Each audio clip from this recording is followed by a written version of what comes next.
Tristen Brown and Joseph McVay will be the impact freshmen that Vandy needs on offense to be explosive.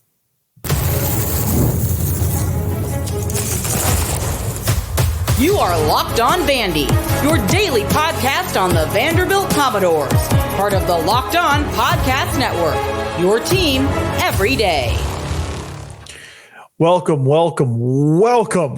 into the Locked On Vandy podcast on the Locked On Podcast Network. I'm your host, Corey Burton. Thanks for making Locked On Vandy your first listen every day. We're free and available wherever you get your podcasts and on YouTube as a part of the Locked On Podcast Network, your team every day. Today's episode is brought to you by Gametime. Download the Gametime app, create an account, and use code LOCKEDONCollege for $20 off your first purchase. Terms apply. So, Vandy will be faster and more athletic on defense, and this will make them tough to deal with. The offense is starting to find more rhythm. They added a former P4 coach to the staff to assist with the wide receivers. But most importantly, amongst those wide receivers, two freshmen, Tristen Brown and Joseph McVay, just may emerge as primary weapons on the perimeter. So the offense, the good news is here, the defense is kind of what it is right now, and they're pretty good and pretty athletic, and we'll talk about that in a little bit. But this offense is improving by the day, and they're starting to finally find some answers. You know, the tight ends are a focal point of the passing game. We know that Eli Stowers is having a good camp, and Cole Spence, for all intents and purposes, is having a phenomenal camp. But the biggest question mark all off season, spring practice, and the fall camp has been the wide receiver position. And just think about the evolution of kind of how we got to this point from last season. Will Shepherd, London Humphreys, Jade McGowan, three really dynamic, super talented wide receivers. But we're just kind of lost in an offense where you had youth at the offensive coordinator position, and you didn't really have an identity, and you didn't have a quarterback that you could rely on, which you had talent there at the quarterback position. But I just don't think you really kind of knew what was going on and what you wanted to do with those quarterbacks. So I think some of that talent was wasted, and you lose that to the transfer portal, and probably rightfully so, because it's at that point that they declared nothing had been officially done. I think they were in the search for an offensive coordinator, but going 2-10, coaches on the hot seat, almost got fired. Like, who's really going to come in and save this offense, right? So in steps Tim Beck and brings a whole new philosophy. Clark Lee has to think outside the box here, and then they start to bring in Tim Beck, and they start to bring in some receivers out of the transfer portal, Jeremiah Dillon, Louis Foungy, Darian Wiley, Junior Sherrill and Quincy Skinner are the two incumbents that are like, hey, we're still here. And then they have some freshmen coming in, and Richie Hoskins is a walk-on. And, there's some options here, but like, there's nothing that you really know about. Junior Sherrill had a few moments throughout the season as a slot guy where he was open, but I think Vandy could only muster a few moments throughout the season. At 2-10, that's hard to do. So the question is who's going to emerge? And thus far in camp, the receivers have been disappointing.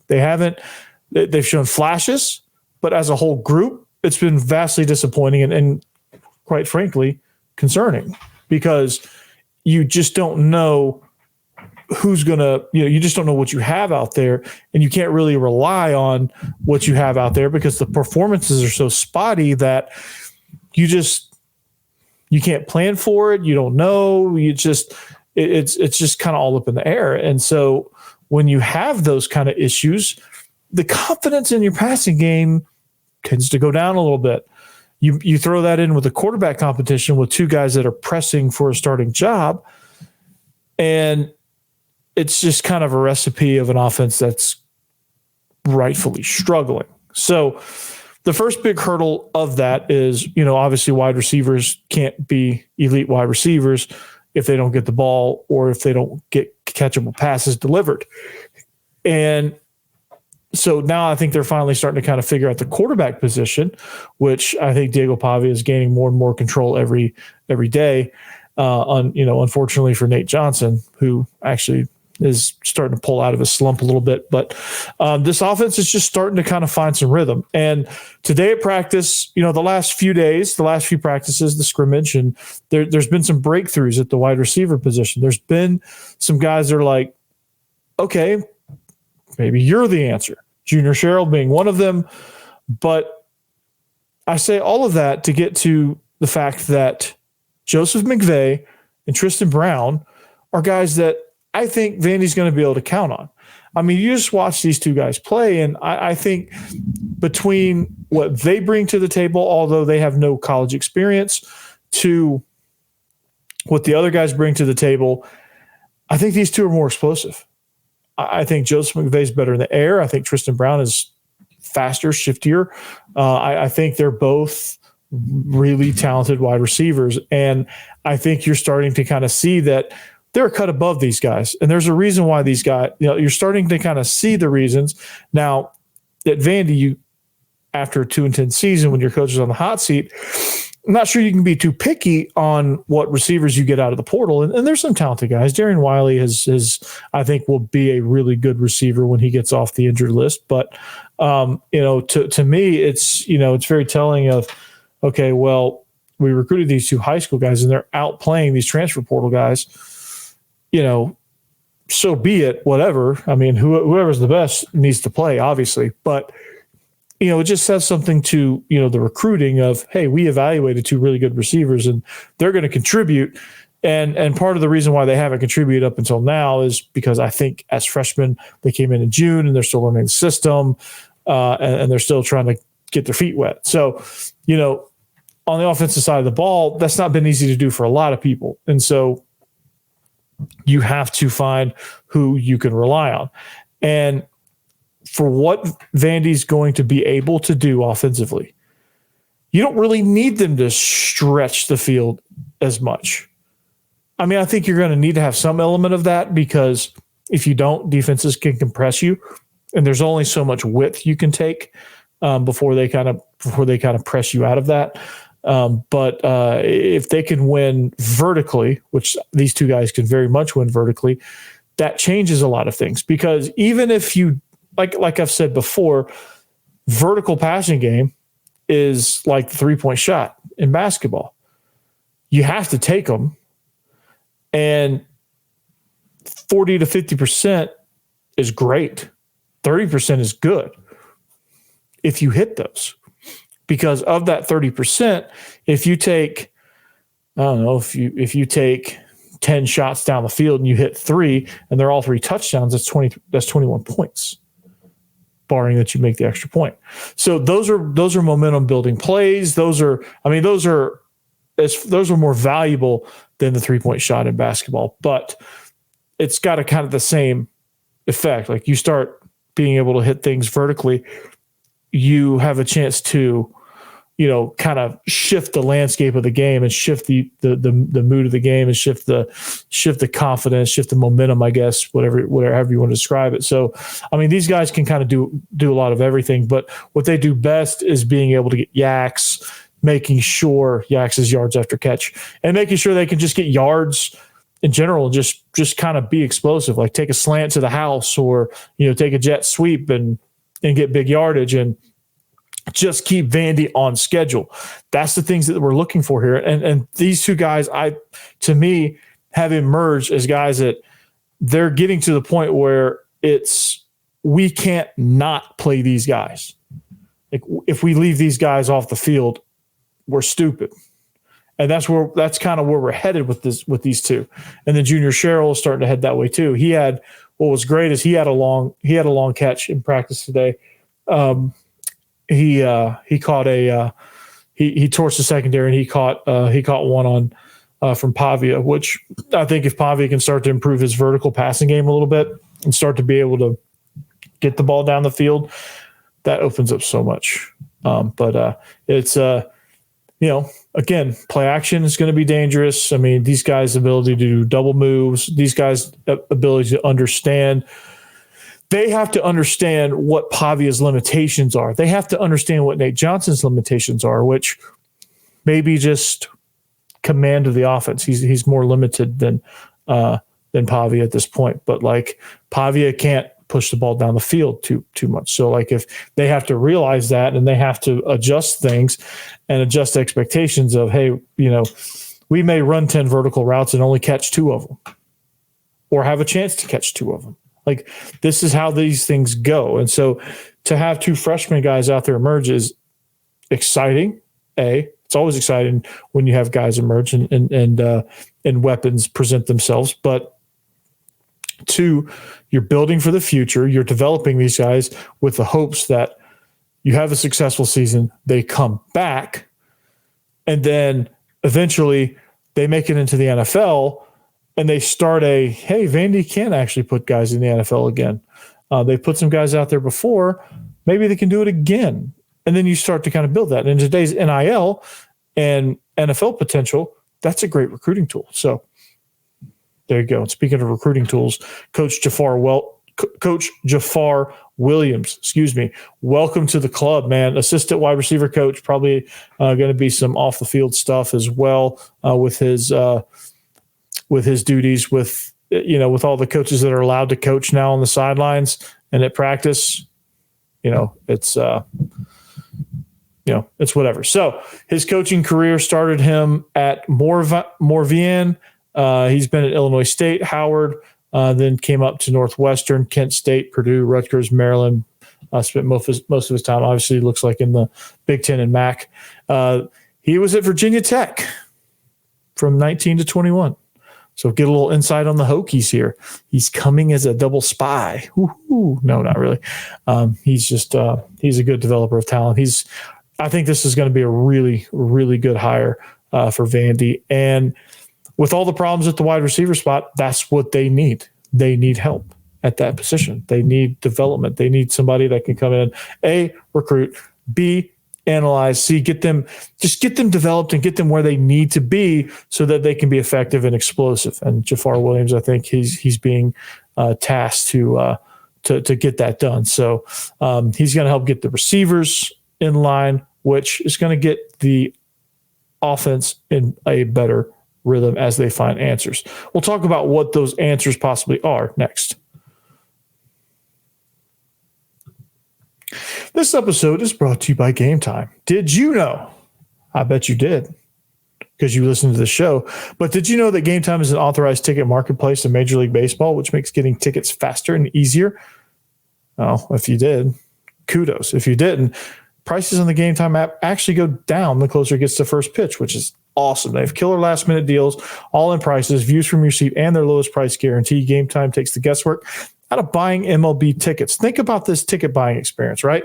So think about, hey, you're sitting around with your buddies, and you're like, hey, let's go to a baseball game. All right, well, what time's the game start? 7 o'clock. It's 2:30. You get on the Gametime app. Ooh, there's 60% off. Oh, let's get it, right? Oh, what would our seats going to look like? Well, I think we're just going to sit in section 222, and we're going to let Gametime pick it because we get a discount on that too. All right, all-in pricing. I'm going to go ahead and talk about that feature on because I don't want any surprises. But here's the thing, man. What do our seats look like? Well, hey, why don't you just look it up because it's on the app. You get a panoramic view from your seat before you buy, and if we find a lower price, Gametime will credit us 110% of the difference, or credit you in this case. So your purchase is covered with the most flexible customer service policy in the ticket industry. I bet you didn't know that. So take the guesswork out of buying MLB tickets with Gametime. Download the Gametime app, create an account, and use code LOCKEDONCollege for $20 off your first purchase. Terms apply. Again, create an account and redeem code LOCKEDONCollege. That's LOCKEDCOLLEGE for $20 off. Download Gametime today. Last minute tickets, lowest price, guaranteed. Thank you for making Locked On Vandy your first listen of the day. For your second listen, enjoy Locked On College Football. Spencer McLaughlin gets you ready for an exciting season on the gridiron with discussion on the upcoming season and the ever-changing landscape of college athletics, including conference realignment, the transfer portal, NIL, and new college football expanded playoffs, and more. Locked On College Football is available on YouTube and wherever you get your podcasts. Part of the Locked On Podcast Network, your team every day. Did you guys hear that last word? Every day? Thank you to the everydayers for making this show possible. I love you guys. This has been an awesome ride. It's going to continue as we get into the season. So as we continue and as we get into the season, as we get closer to Virginia Tech, we're starting to find some answers on offense. There are things happening now, okay? Remember this right here. Who are the playmakers at wide receiver? We just talked about that. Joseph McVay and Tristen Brown just might be those two guys. Junior Sherrill just might be that guy, right?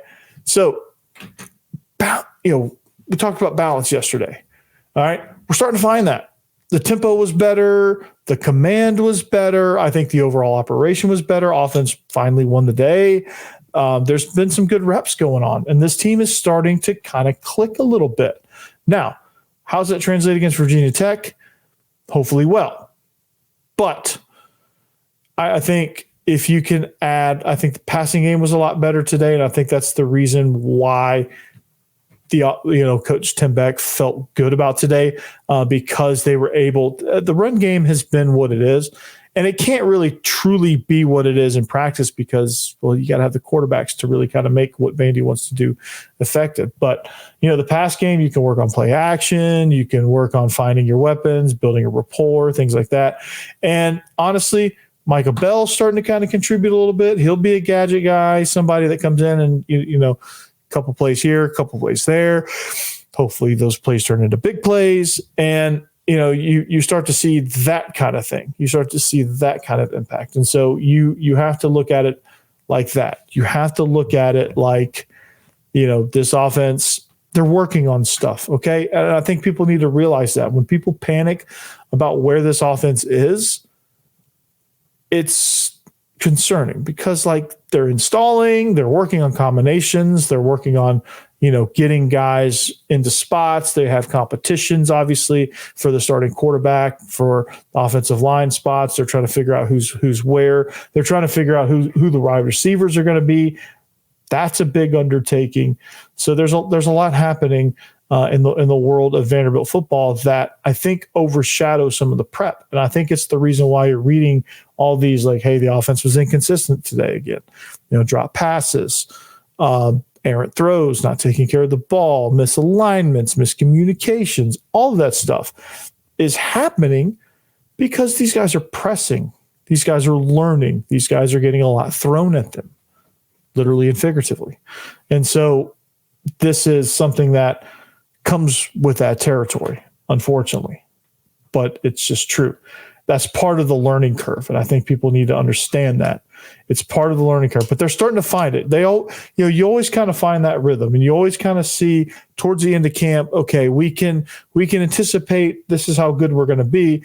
And obviously plan accordingly. Because you're not going to go out there and throw it 50 times if you don't have much at wide receiver. You're not going to go out there and try to slugfest it either if your offensive line isn't in the right combination. So what's going to end up happening is you're going to see an offense that is unpredictable, an offense that uses misdirection, play action, RPO, run options, screens, just anything they can to put guys in motion pre-snap, getting guys shifting around pre-snap, and attacking the field probably more horizontally than vertically right now because of what you have at the quarterback position. But nonetheless, it's going to be interesting to kind of see how they roll out an attack because, the pieces they have are geared towards 12 personnel and short to intermediate passing with big targets. They're going to be hell in the red zone. I can just go ahead and tell you that. Once Vandy gets in the red zone, they're going to be a problem. Cole Spence is 6'7". They're just going to lob it up to him, but they got to get down there first. Screens will be a big thing. RPOs, like even the quarterback draw RPO that everybody loves to do. Get in a 3-by-1 set, send the back in flare motion, look to him, and then pull the ball down and run a draw. Like that's a popular one. Okay. Another popular one is the hitch, the pre-snap hitch. Like if you're at the boundary and you see the guy playing off, you're just going to step up, stand up, and throw. And if you got a guy like Tristen Brown or McVay or somebody fast, it's gonna make a difference. But you just got to kind of have a little confidence in what you're doing, and you got to have just that kind of wherewithal to be like, okay, well, this is this is how we're going to attack. This is what we're going to do, and we're going to push the ball vertically. We're gonna try 10 shots a game. See how many we can hit. There might be games where you hit 6. There might be games where you hit 1 or none. Like you have to do that for the defense to be like, okay, well they're gonna eventually hit one, because if the defense gives you opportunities, you have to take advantage, and that's something that Vandy just hasn't been able to do. That's something that at UNLV they got their butts handed to them all the games. They just don't respond well or haven't responded well. This is a different nucleus, different team, different mindset. So we don't know how they're going to react. We'll see how they react against Virginia Tech. So keep that in mind. This is going to be a fun matchup. The offense, again, starting to kind of find a rhythm a little bit. So we'll truly see in this next scrimmage just how dangerous they are. I think you're in for a treat with this next scrimmage. So speaking of that, this will probably be one of the best defenses that Vandy's had in quite some time. As far as athleticism goes, I think there's going to be a lot of plays to be had. We'll talk about that next.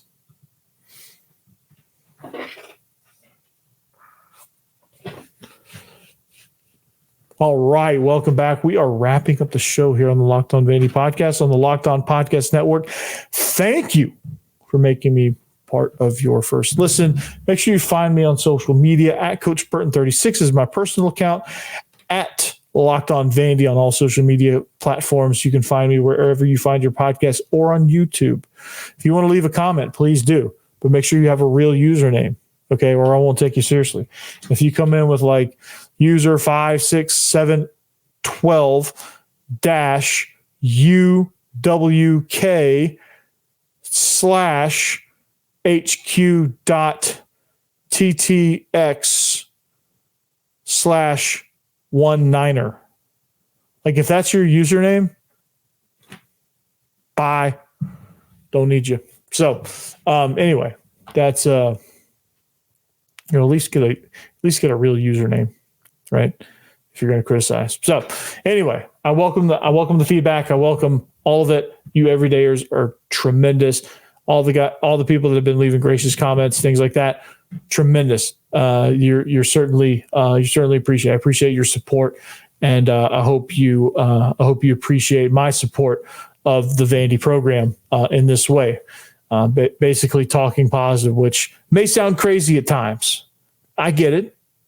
Vandy hasn't given you much to be excited about, but just be excited that you get to go and make a difference in a game. I'm gonna get sidetracked here for a second, but think of the psychology of it, right? So I go back to this and thinking like, so why, if you're a Vandy fan, I get there's money involved now and selling your tickets and all that stuff. And I get that, hey, I don't want to go watch this crap. I get that. I understand that. But like, I know it's a small stadium too. I know there's a lot of factors that you'll probably throw at me, be like, this is why I don't go. This is why I'm not part of the thing. But like, when you sell your tickets, what do you think that does to the players? When you sell your tickets and they look up and they're playing Texas and it's all orange, what do you think is going through their minds at that point? I've always wondered that. Like the players, I'm gonna ask some guys that played. What do you? I know the opposing team's got to be thinking. You walk out and you look up and you see a sea of burnt orange. Home game, hook 'em. That's what they're probably doing. That's probably what they're thinking. The Vandy players probably thinking the opposite. God, we got 12 road games this year. No, I take that back. We get one home game against Alcorn State, right? 11 road games and a home game against Alcorn State because they probably don't have many fans. So why would you I just don't understand. You have, I understand, but on the other side of it, I think you would just want to try to set the tone of, hey, it makes the players need that support. They want that support. They crave that support. And they respond to it. That's why there's home field advantage. Why do you think there's home field advantage? Right? Some of the best fans try to affect the game. And for years and years and years, just look at some of the teams that just historically have been terrible, that have great fan support. And I know it's professional sports, but even in college, I'm trying to think who has really good fan support, but they're just awful every year, and the fans just want to be like Mississippi State. They sell out all the time. Why? Why do they sell out all the time? They're terrible. Why would they? They have a lot of support. So anyway, I just thought it was kind of interesting because Vandy is one of those venues that is always a home away from home for a lot of these teams. And, I think if Vandy, if people want Vandy to be good, if Vandy ever wants to be good, I think the stadium will fill up with black and gold and make it not a fun environment for opposing teams. But, it's just something I've always been fascinated with. Why is there so many Georgia fans here? And I get that Georgia fans probably travel well. Texas fans will travel well. LSU fans will travel well. We don't play them at home, but Tennessee fans will travel well. Alabama fans will travel well. Kentucky fans always travel well. The fans in the SEC travel well, right? But don't be so quick to sell your tickets. I want to see what it would look like as a pro Vandy crowd just once. Maybe don't let the Hokies take over. That's a challenge, right? And I'm not saying it to be an a-hole about it. I just think it's just fascinating that I think it would impact the psychology of the team if they saw a stadium full of Vandy fans that wanted to make a difference. So anyway, I digress. Defense is the athleticism on this defense is astonishing. If you're looking for things to get excited about watching, I think when you watch this defense at work, probably one of the more athletic defenses that we've seen at Vanderbilt in quite some time. You got athleticism at the linebacker position. Brian Longwell he was clocked at 22 miles per hour at practice. They had these GPS devices on him, He was clocked at 22 miles an hour. That's something to get excited about, right? Langston Patterson, CJ Taylor, all conference. CJ Taylor on the Bednarik watch list. That's some exciting stuff to come see, right? There's some true athletes here.